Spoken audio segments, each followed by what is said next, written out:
Brother, क्या नाम है आपका? मेरा नाम जोशुआ है।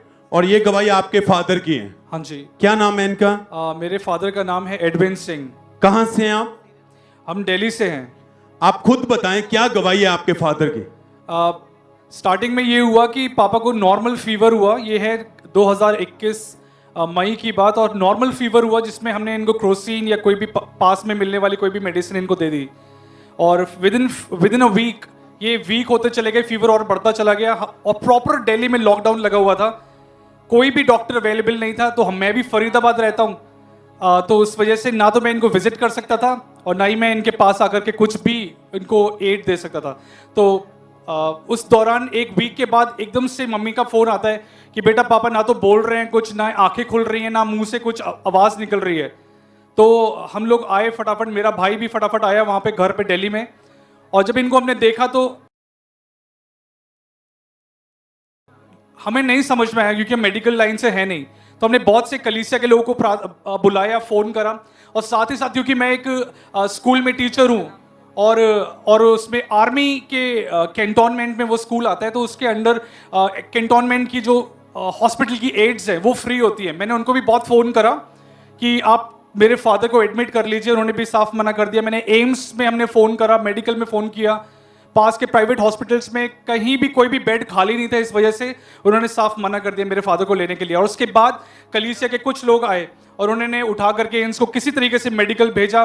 पर पापा की बॉडी बिल्कुल स्टिफ हो चुकी थी, हाथ नहीं मुड़ रहे, कुछ नहीं हिल रहा, पलके तो बिल्कुल बंद, मुंह बिल्कुल बंद था। और इस कारण इनको कार में बिठाना भी बहुत बड़ी मुश्किल था, क्योंकि इनकी बॉडी मुड़ ही नहीं रही थी, बिल्कुल स्ट्रेट एक डेड बॉडी की तरह लेटे हुए थे।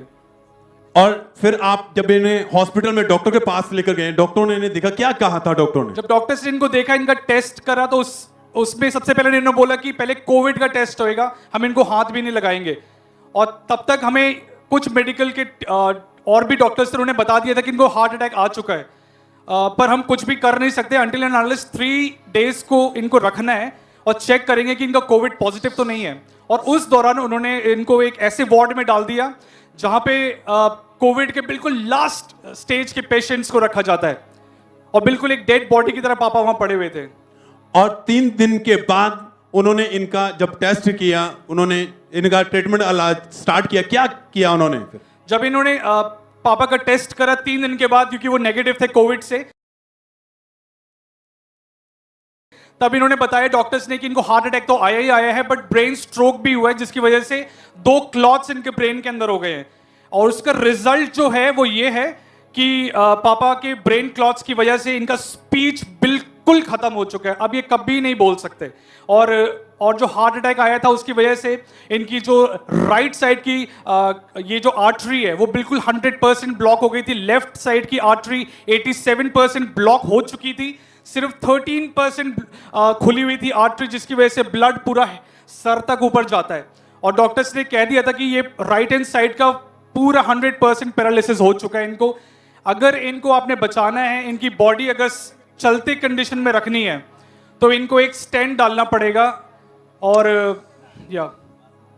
डॉक्टर ने कहा स्टंट डालना पड़ेगा, ऑपरेट करना पड़ेगा, पर उन्होंने साथ में आपको और भी कहा था कि हम गारंटी कोई नहीं लेते हैं। हाँ, स्टेंट डालने के टाइम में उन्होंने ये बोल दिया था कि पापा की एज बहुत ज़्यादा है, साथ ही साथ इनका हार्ट बहुत सिवियरली वीक हो चुका है, डैमेज हो चुका है, इसलिए अब हम ऑपरेशन करेंगे तो हो सकता है ऑपरेशन थिएटर में, ऑपरेशन टेबल पे इनकी डेथ हो सकती है। तो हमसे उन्होंने पूछा कि आप क्या चाहते हो, तो हमने यही उनको बोला कि डैडी को हमने कोई और दुख नहीं देना है, हमने प्रार्थना करनी है, हम घर ले जाएंगे इनको, अपने पास घर में रखेंगे, प्रार्थना करेंगे इनके लिए। और उसके बाद डॉक्टर्स ने बोला ठीक है, इनके लिए घर पे ही आईसीयू बनाना पड़ेगा, जो कि बहुत से लोगों ने मिलकर के हेल्प करी। और फिर आईसीयू हमने घर में ही बनवाया, उसमें हमने सिलेंडर और उसके अंदर ऑक्सीजन जो जनरेट करती है मशीन वो इंस्टॉल करी, मेडिकल का बेड इंस्टॉल करा गया, उसके साथ एक मेडिकल नर्स को वहाँ रखा गया ताकि इनकी सेवा करें। पर पापा की हालत बिल्कुल एक एज अ डेड बॉडी उस बेड पे करीबन 8 महीने बिल्कुल ऐसे ही पड़े रहे, ना ये बोलते थे, ना बात करते थे, ना कुछ खाते थे, ना कुछ पीते थे। और सांस के लिए इनको ऑक्सीजन पे ही रखा जाता था। जैसे इनका ऑक्सीजन का मास्क हटाते थे, इनकी ऑक्सीजन की जो उसकी जो आपकी जो लेवल्स जो होते हैं वो एकदम ड्रॉप करने लग जाते थे। और इतना कंडीशन खराब थी, परेशान थे, और घर को आपने हॉस्पिटल में तब्दील कर दिया था, घर में ही हॉस्पिटल बनाया इनके लिए। बिल्कुल बिल्कुल, जो भी कोई आता था हम उसको बिल्कुल सैनिटाइजर से ऐसे ट्रीट करते थे जैसे बिल्कुल ये आईसीयू ही है। हम किसी को अंदर नहीं आने देते थे जब तक वो पूरा नहा ना ले सैनिटाइजर के अंदर। और उसके बाद अंदर ला के भी उनको भी जूते उतार देना उनके, अगर इस तरीके से हमने बिल्कुल आईसीयू की तरह ट्रीट किया हुआ था। और कंडीशन इतनी खराब थी, क्या आता था मन में इनकी इन हालत को देख के, क्योंकि ना तो बोलते थे, ना कोई मूवमेंट थी, कोई आईज ओपन नहीं करते, कोई पता ही नहीं था उनको। पापा बिल्कुल एक डेड बॉडी की तरह थे, क्योंकि हमारे पिताजी हैं, हमारे पिता हैं ये। तो हमने ये सोच लिया था कि कुछ भी हो जाए इनके साथ बैठना है। हमने अपनी छुट्टी लेके मैं और मेरा भाई इनके साथ रहते थे। और हमारे मन में यही आता था कि क्या होगा परमेश्वर, हम तो इतनी तेरी सेवा करते हैं, पापा ने तेरी इतनी सेवा करी। जब ये हार्ट अटैक से पहले थे तब ये गवर्नमेंट की नौकरी करते थे। उसके बाद ये तिहाड़ जेल, रोहिणी जेल, सब जेल में जा करके 1 नंबर कैदी जो मर्डर के केसेस होते हैं, जो 2 नंबर के कैदी होते हैं, जो चोरी करते हैं, इन सब कैदियों को जाके ये काउंसलिंग करते थे उनकी। क्योंकि हम क्रिश्चियन लोग हैं तो हम सुसमाचार की काउंसलिंग करते थे, यीशु मसीह के बारे में उनको बताते थे। और बहुत से कैदियों ने वहां अपना प्रभु यीशु मसीह को जीवन दिया था। और वो लोग मिलने आते थे, पापा से मिलने आते थे और इनके हमेशा कहते थे कि आप हमारे गुरु हैं, क्योंकि आपने प्रभु यीशु मसीह के बारे में हमें बताया। उनकी कई सालों की उम्र कैद उनकी पापा ने कम करवाई। और हालत खराब थे, मेडिसिन चल रही, ट्रीटमेंट चल रहा था, तो जहां तक कि दिल्ली के बड़े बड़े हॉस्पिटलों में आपने इन्हें लेके गए हैं। आप हम इनको अपोलो के अंदर इनका पूरा ट्रीटमेंट चला और उसके बाद एम्स मेडिकल्स में भी रहे हैं। और उन्होंने भी कहा था घर में रखो, इलाज चलेगा, पता नहीं, गारंटी कोई नहीं है, क्योंकि हालत इतनी ज्यादा इनकी खराब हो चुकी, लाखों रुपया आपने इनके इलाज ट्रीटमेंट में खर्चा किया है। इन्होंने फर्स्ट डे ही हमें बोल दिया था कि पापा कभी भी नहीं चलेंगे, बेड रिडन रहेंगे। और सेकंड थिंग उन्होंने बोल दी थी इनकी मेमोरी लॉस हो चुका है, क्योंकि ब्रेन स्ट्रोक आया है और इनकी जो स्पीच है बिल्कुल खत्म हो चुकी है, कभी बोलेंगे नहीं। और भाई उस समय आपको चर्च के बारे में कैसे पता चला था? पापा यूट्यूब के ऊपर प्रार्थनाएं सुनते थे, बहुत से लोग इनके लिए प्रार्थना करने आते थे। और उसके बाद पापा ने यूट्यूब के अंदर प्रार्थनाएं सुनना शुरू करी, अंकुर नरोला जी की। और बहुत सी मीटिंग, क्योंकि कहीं जा नहीं सकते थे तो उन्होंने प्रार्थनाएं सुनना शुरू करी। हम इनके कान के पास आत्मिक गीतों को लगा दिया करते थे, प्रचार को, प्रार्थनाओं को, जो फायर प्रेयर हुआ करती थी उनको लगा दिया करते थे। और जब लगातार चर्च के साथ जुड़े, गवाहियों को देखा, वचन को सुना, विश्वास बढ़ा, और क्योंकि पहले से प्रभु में थे और विश्वास बढ़ गया, यहां से परमेश्वर अपने दास के द्वारा मुझे छुएगा, इन्हें चंगा करेगा, फिर से पांव पे खड़ा करेगा। और 8 मई 2022 को ये ऑनलाइन जब मीटिंग अटेंड कर रहे थे, उस दिन प्रार्थना हुई थी।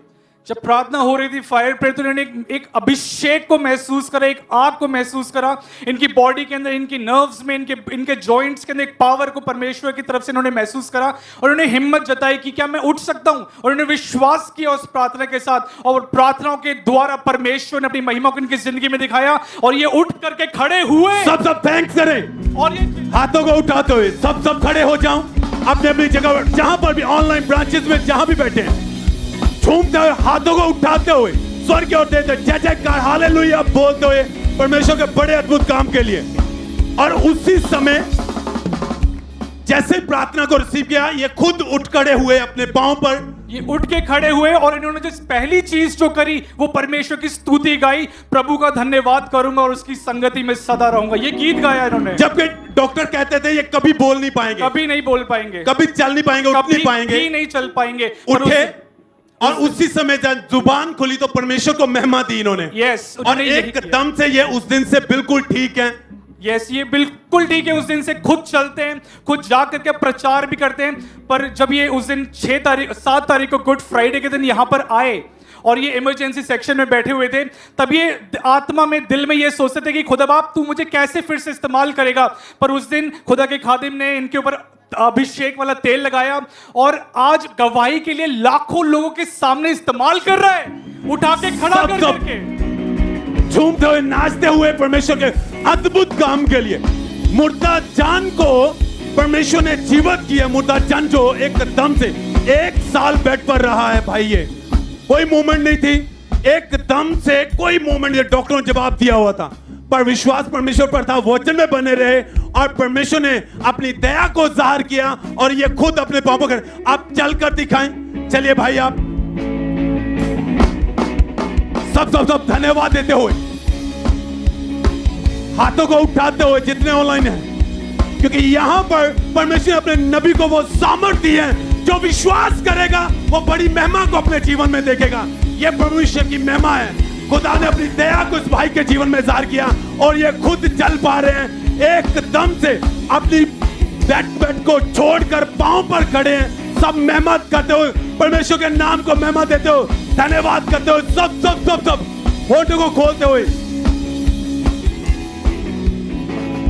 जो लोग, जिन लोगों ने भाई इन्हें बेड पर देखा है, कंडीशन इतनी खराब थी, क्या कहते हैं अब इन्हें देख के? वो सब खुदा की महिमा करते हैं और यही कहते हैं कि परमेश्वर ही है जो उकाब की नहीं हमारे को फिर से उड़ान भरने के लिए तैयार कर सकता है। सिर्फ केवल परमेश्वर को महिमा मिले। सब सब धन्यवाद है, क्योंकि धरती पर केवल जीवित परमेश्वर प्रभु यीशु मसीह है जो खुद जिंदा है। वो आपको जिलाने की ताकत रखता है, वो जिलाएगा, आप जीवित जिंदगी जिएंगे। का हालात कुछ भी कहो, डॉक्टर कुछ भी कहे, पर बाइबल कहती है उसने मार खाई, वो जी उठा ताकि आप सब जी उठे। सब थैंक्स करते हुए, धन्यवाद देते हुए, झूमते हुए, हालेलुया बोलते हुए, सब सब